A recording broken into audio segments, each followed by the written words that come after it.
슬프다 나의 근심이여 어떻게 위로를 받을 수 있을까? 내 마음이 병들었도다. 하늘의 백성의 심히 먼 땅에서 부르짖는 소리로다. 여호와께서 시온에 계시지 아니한가? 그의 왕이 그 가운데 계시지 아니한가? 그들이 어찌하여 그 조각한 신상과 이방의 같은 이력들로 나를 경노하게 하려는 무엇이지? 추수할 때가 지나고 여름이 다하였으나 우리는 구원을 얻지 못한다 하는도다. 하늘의 백성이 상하였으므로 나도 상하여 슬퍼하며 놀라움에 잡혔도다. 길라앗에는 유향이 있지 아니한가? 그곳에는 의사가 있지 아니한가? 딸내 백성이 치료를 받지 못하면 어찌됨인고. 아멘. 슬프다. 이거 예레미야의 이야기입니다. 나의 근심이여 어떻게 위로를 받을 수 있을까? 내 마음이 병들었도다. 옛날 선지자들은요, 자기 빼고 너희들은 이럴 것이다 이렇게 외친 게 아니고, 그러니까는 미리 알았잖아요. 미리 아니까 본인은 말하고 환난을 피해서 저쪽에 갈 수도 있거든요. 그렇지 않고 예레미야는 그 나라가 망하는 현장에 서 있었습니다. 그래서 예레미야도 느부갓네살 군대가 왔을 때 그 군대 대장이 물어봅니다. 너 어떻게 할래? 우리 왕이 너같이 훌륭한 사람은 잘 대접을 해야 된다고 해서 바벨론으로 가자고 하신다. 그런데 원하면 가고 원치 않으면 여기 머물러 있어라.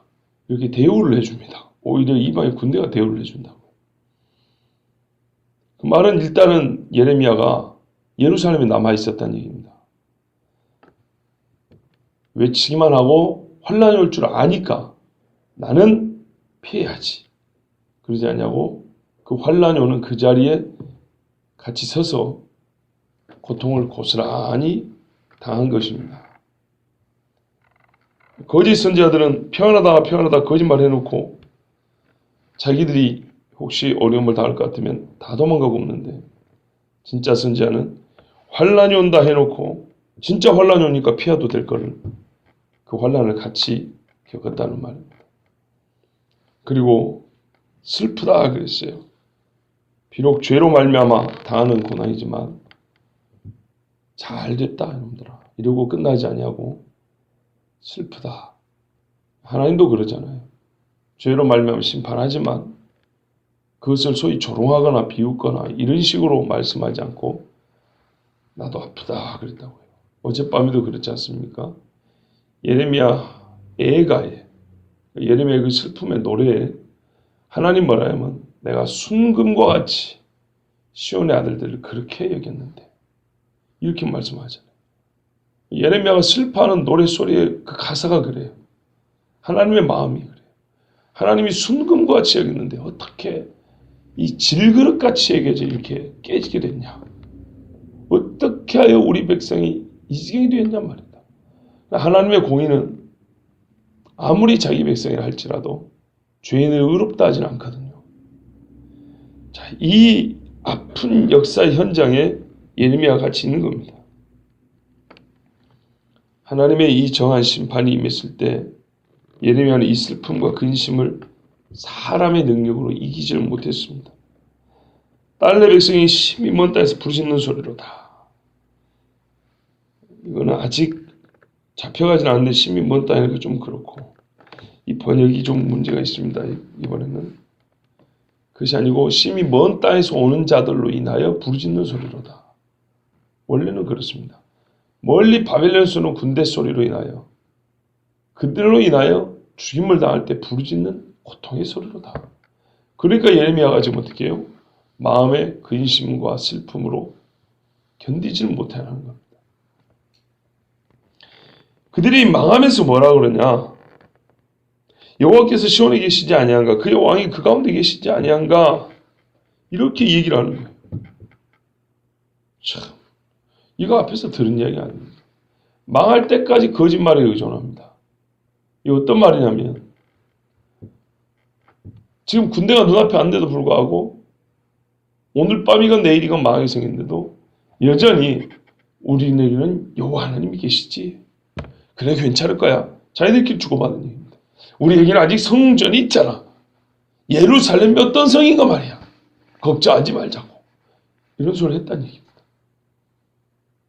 끝내 회개하지 않았어. 도리어 거짓말에 의존하면서 그 뒤에 보세요. 더욱 우상 숭배를 심히 행했어요. 그들이 어찌하여 그 조각한 신상과 이방의 헛된 것들로 나를 경노하게 하는고. 이거 얼마나 역설적이냐면요. 이렇게 한 거죠. 우리에게는 하나님이 계시지. 성전이 있지 않냐. 걱정하지 마. 이러면서 평안을 의존하고, 이게 거짓된 평안에 의존하면서도 그러면 어떻게 해야 돼요?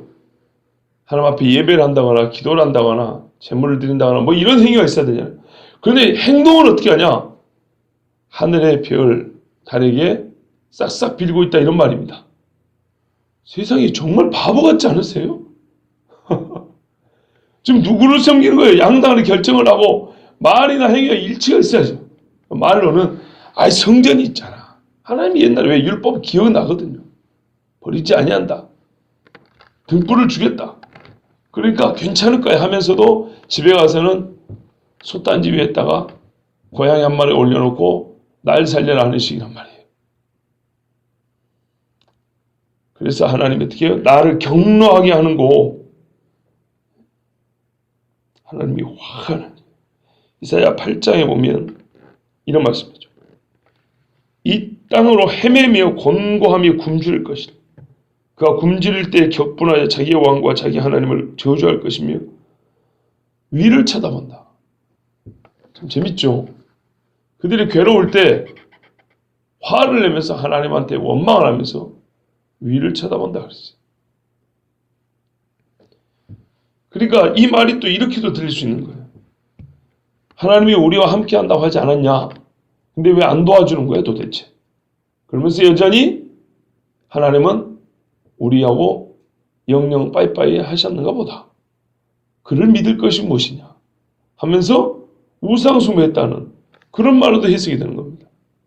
그러니까 지금 이 백성이 하는 말을 그대로 받아 적은 거기 때문에 아마 백성 중에 일부는 아까 첫 번째처럼 그런 희한한 생각을 하는 놈도 있었을 것이고 또 일부는 지금 두 번째와 같이 그렇게 말하는 사람도 있었을 겁니다.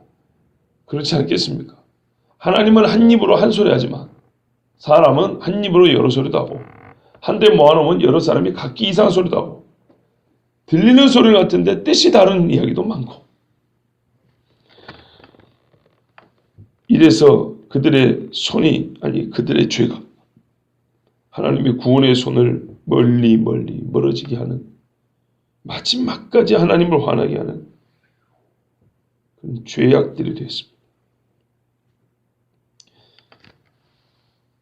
이 죄는 사람들이 생각하는 그 고통의 때가 있을 거 아닙니까? 이 정도면 지나겠지. 이걸 완전히 무너뜨려 버렸습니다. 기대를 무너뜨린 거예요. 보세요. 추수할 때가 지나고 여름이 다하였으니 우리는 구원을 얻지 못한다 하는도다. 다하였으나 어떤 생각을 했다는 거죠? 추수 때가 지나고 여름이 오면 그때는 우리가 나아지겠지.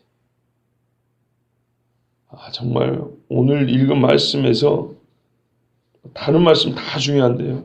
다른 말씀은 그동안에 들었던 말씀에 약간의 그 반복되는 내용이 있잖아요. 이 말씀은 또 새롭게 하나님이 우리에게 주시는 깨달음이에요. 우리의 기대, 우리의 이 죄로 말미암아 어리석은 기대가 진짜 얼마나 어리석은지. 유대 사람들은 여름에 해가 바뀝니다. 추수하면 해가 바뀐다고요. 그러니까 뭐냐면 해가 바뀌면 우리 마치 송구영신 예배 드릴 때 해가 바뀌었으니까 막연히 좋은 일이 있겠지. 뭔가는 좀 달라지겠지. 새해는 뭔가 좀 달라지겠지. 본인 스스로 우리 누가 그렇게 하는 것도 아니고 그러면서 한 달도 못 돼가지고 또 누가 뭘 한 것도 아니에요. 자기 스스로 옛날로 돌아가잖아요. 그죠? 제 생각만은 아니죠. 보통 그러잖아요. 꼭 그 모습이잖아요. 추수하고 나면 해가 바뀌는데 새해가 되면 저 사람들도 물러가겠지. 설마 하냐 하나님 새해도 올해로 고생 끝 이렇게 헛소리를 한다 이 말이에요. 근데 여러분 해가 바뀐다는 것은 그때와 오늘의 이 시간의 흐름에 숫자 하나 더해가지고 구분했을 뿐이지 뭐가 달라집니까 도대체? 사람의 죄가 뭐가 달라져요? 죄 있던 사람 지난해 많이 죽었으면 또 새로 태어나가지고 또 새로 죄 짓고 이 죄악된 세상이 뭐가 달라졌냐 이 말이에요. 우리가 예수 믿으면서 이와 유사한 착각에 많이 빠집니다. 물론 하나님께서 정한 이 땅에 살면서 고통의 때도 있죠. 어떤 거는요. 우리 생각과 많이 달라요. 우리가 생각하는 그 시기, 어느 때의 일이 있을 거냐. 그리고 얼마만큼 길이로, 어느 정도의 강도로, 얼마만큼의 범위로. 이거는 우리 생각이고 하나님 생각은 달라요. 하나님의 은혜만 사람의 생각과 하나님의 생각이 다르다. 이렇게 생각하면 곤란하고요. 하나님의 심판도 달라요. 이 사람들은 아직 뭘 모르고 있는 사람들, 정말 정신을 못 차리는 사람들이. 이 사람들은요, 날의 때가 거꾸로 흘러가는 것 같은 거예요. 그들의 새해가 복이 아니라 저주가 더해가는 숫자 더하기입니다. 여러분, 고통이 누적되면 훨씬 힘들죠. 새해가 돼서 숫자 하나 더 올라가잖아요. 2016년, 17년. 회개하지 않고 죄의 가운데 있으면 고통이 하나 더해가는 정도로 생각하면 되는 거예요. 여러분, 끝내 이 사람들이 구원을 얻지 못할 것이라면 다가오는 새해 무슨 소망이 있겠습니까? 사람들이 새해가 돼도 이 시경이니까 이렇게 이제 얘기를 할 수밖에 없는 그런 상황인 것입니다.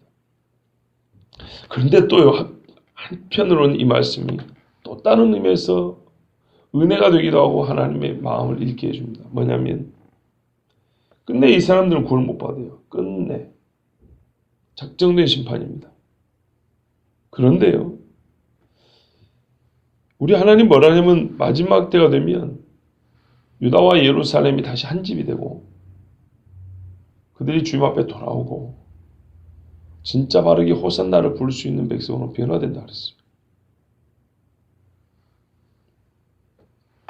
그러면 그 많은 시간이 흐르기까지 이 사람들의 마음이 변화된다는 뜻이죠. 결국에는 변화된다는 것이죠. 변화는 하나님의 주권적 은혜가 역사하는 것이지만 동시에 이 사람들의 갈망도 커지지 않겠습니까? 고통이 이만저만이야 말이죠. 그동안의 고생이 이만저만이야 말이죠. 하나님 우리를 좀 살려주십시오라는 그 마음, 그 기도가 커지면 커졌지 작아지지는 않겠죠. 그래서 1차로 우리가 봤던 게 뭡니까? 70년이 지난 후에 돌아오리라 하고 하나님의 그 섭리대로 돌아올 때는 하나님의 그 섭리는 사람들의 마음도 바꾸셔가지고 생전에 예루살렘을 보지 못한 사람들까지도 간절히 사모하여 예루살렘에 가고자 하고 그 성전을 다시 세우고자 하고 그리고 돌아오잖아요. 근데 그들의 열망이 어째서도 그렇게 클 수밖에 없었냐? 오늘 같은 파괴의 역사를 경험하지 못했다면 그렇게 열망이 컸을까요? 종살이하면서 하만이 죽이려고 했던 그 절체절명의 순간을 견뎌가면서 하나님 앞에 기도했던 그 시간이 없었으면 그래 예루살렘으로 돌아가자. 우리가 다시 여호와께로 돌아가자. 율법을 철저하게 지키자. 성전을 다시 세우고 하나님 앞에 제물을 드리자라는 그런 열망이 그렇게 커질 수 있었을까요? 불가능했겠죠. 말하자면 자식이 태어나서 부잣집에 태어나가지고 부모가 주는 좋은 것들 넉넉하게 받아먹고 컸어요.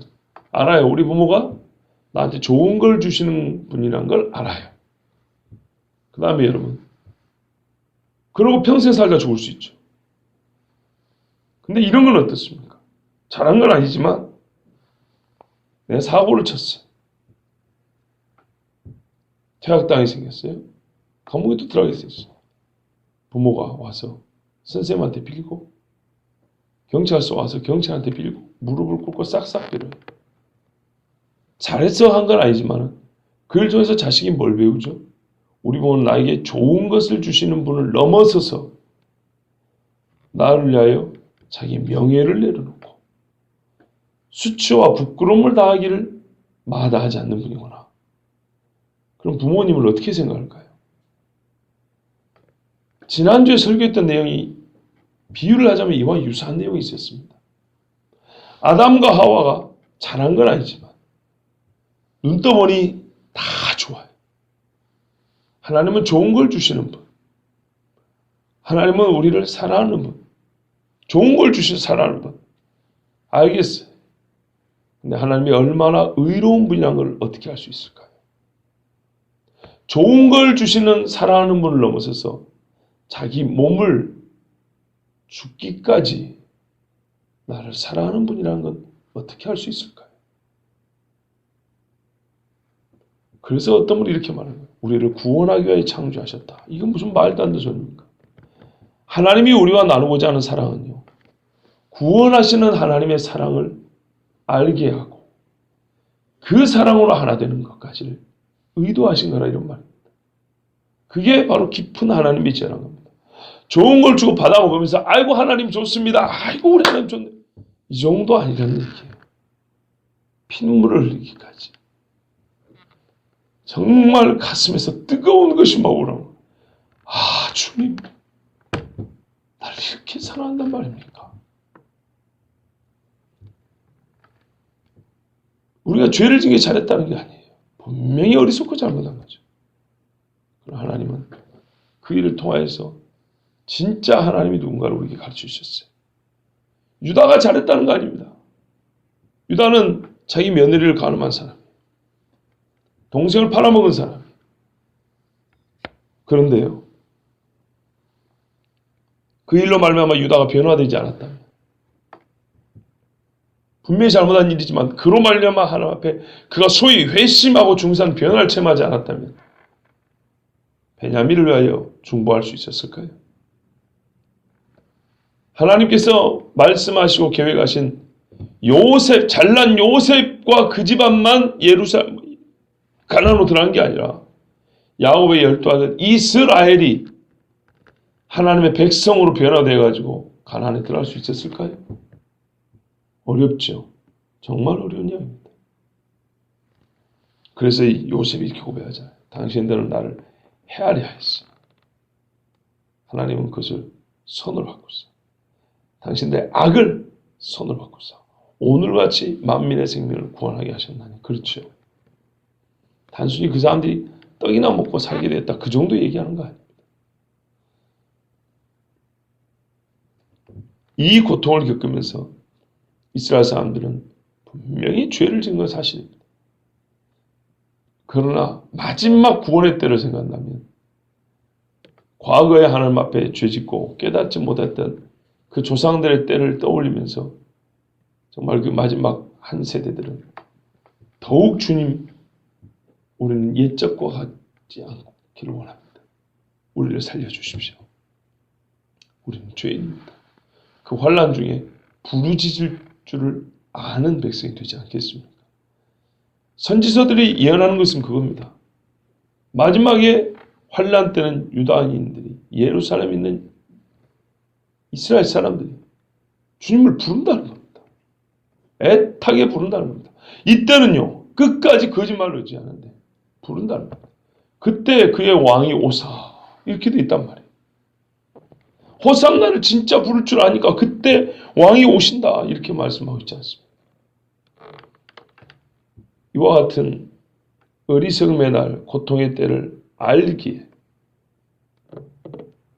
하나님의 백성 이스라엘은 정말 구원을 갈망하게 되고 애타게 부르짖고 참 구원을 얻게 되는 것입니다. 그러나 지금은 심판을 받고 버림받는 때입니다. 딸내 백성이 상하였으므로 나도 상하여 슬퍼하며 놀라움에 잡혀도다. 아까 말씀드린 대로 예레미야는 이 고통 중에 함께합니다. 아마 예레미야는 말로는 외쳤지만 이게 실제 될 때 이 정도로 무서울지는 몰랐을 거예요. 그래서 눈물이 양식이 되었다 그러지 않습니까? 설마 예레미야도 정말 이토록 무서우랴. 함부로 판단하면 안 되죠. 누구를요? 하나님을요. 우리는 정말 잘못하는 경우가 있어요. 사람을 함부로 판단하면 안 된다는 얘기는 잘해요. 조심합니다. 그 죄를 좀 적게 짓죠. 그 정도 참 좋은 일이에요. 그런데요. 그러면서 하나님을 함부로 판단하는 경우가 얼마나 많은지 몰라요. 이스라엘이 잘못된 이유 중에 결정적인 게 하나님에 대한 자기 판단들입니다. 하나님은 이럴 거야. 하나님은 이런 분이지. 하나님은 저럴 거야. 거짓 선지자들이 내린 판단에 전부 다 동의했습니다. 자기가 판단하건 아니면 남이 판단하는데 동의라건 반대라건. 예레미야 입을 통해서 하나님 하신 말씀에는 자기들 판단에 아니라 이렇게 하면서 얼마나 하나님을 판단하는지 모릅니다. 그 죄값입니다. 길라서는 유황이 있지 아니한가? 그곳에는 의사가 있지 아니한가? 딸내 백성이 치료를 받지 못하면 어찌함고? 유명한 의사가 있어도 소용없어요. 아주 탁월한 치료약이 있어도 아무 효과가 없습니다. 그 어떤 것도 하나님이 주는 심판을, 그 심판해 주는 사망을 막지 못하고 상처를 치료할 수가 없어요. 어떻게 사람의 손이 하나님의 손을 이길 수 있겠습니까? 또 한편 아까 앞에와 같이 이건 역설적인 표현입니다. 길라앗의 향유가 유향이 이 치료약이잖아요. 여러분 세상에 가장 아픈 사람을 치료할 수 있는 것은 하나님의 영 아닙니까? 하나님의 손 아니냔 말이에요. 그 어떤 의사도 고칠 수 없는 병을 고치는 것은 하나님의 치료하는 광선, 하나님의 의사 아닙니까? 그러나 그들은 살아계신 하나님을 죽은 자와 같이 여겼기 때문에 하나님의 치료를 얻지 못했어요. 그러니까 이게 순전히 사람의 갖고 있던 의술이나 약을 말하는 거라면 그게 무슨 소용이냐, 하나님의 심판 앞에. 이런 뜻이 되고요. 또 한편 이걸 하나의 은유, 비유로 생각한다면 그대는 최고의 의사요, 최고의 명약과 같은 하나님이 계시지 아니한가. 그러나 어찌하여 그들은 옆에 계신 하나님이 있는데도 이렇게 고침을 못 받고 망하게 되었단 말입니까? 어찌 이런 일이 있을 수 있을까요? 이게 바로 죄의 싹은 사망이라는 말씀 그대로입니다. 여러분, 마지막 때를 사는 저와 여러분은 우리와 함께 계신 성령 하나님을 믿고 있습니다. 성령 하나님이 의사요, 치료자고 우리를 살리는, 말 그대로 진짜 살리는 하나님의 영입니다. 그런데요, 어리석은 이스라엘 사람은 하나님의 성전이 있다는 것을 가지고 죄짓고 안심했죠. 어떤 분들은. 그래서 성령이 함께 있다라는 이 지식이 오히려 망하는 길로 가게 하는 이유가 되기도 합니다. 죄를 짓고 있으면서도, 정말 잘못된 길을 가고 있으면서도 나에게는 성령 체험이 있다. 또는 성경이니까 성령이 우리와 함께 한다 그랬다. 마치 거짓 선지자 시드기야처럼 주의 영이 나를 떠나 어디로 왔단 말이냐, 이런 소리는 하지만 정말 성령이 함께 하신 일에 동참하지 않아. 참으로 우리의 치료자가 옆에 계신데도 불구하고 전혀 치료받지 못하고 사망으로 끌려가는 사람이 너무너무 많습니다. 이거를 지금까지 여러 번 이 말씀 반복했던 대로 딱 부러지게 한마디로 하면 회개하지 못하고 죽는 사람이 부지기수라, 이런 말입니다. 바로 옆에 우리의 회개를 돕는 분이 계시단 말이죠. 로마서 우리가 말할 수 없는 탄식, 얼마나 뭘 구해야 될지 모르는 그 순간에도 우리의 탄식하여 구하는 분이 계시다는데 그분을 의지하지 않으므로 그냥 사망으로 가는 사람이 너무너무 많은 거예요. 여러분 꼭 기억하시기 바랍니다. 우리 옆에는 진짜 하나님이 계십니다. 의사요, 치료약인 향유로 하나님이 계십니다. 지금이 그래서 은혜 받을 만한 날이요, 구원에 따라 그런 것입니다. 지금 이때 그 하나님을 의지하시기 바랍니다.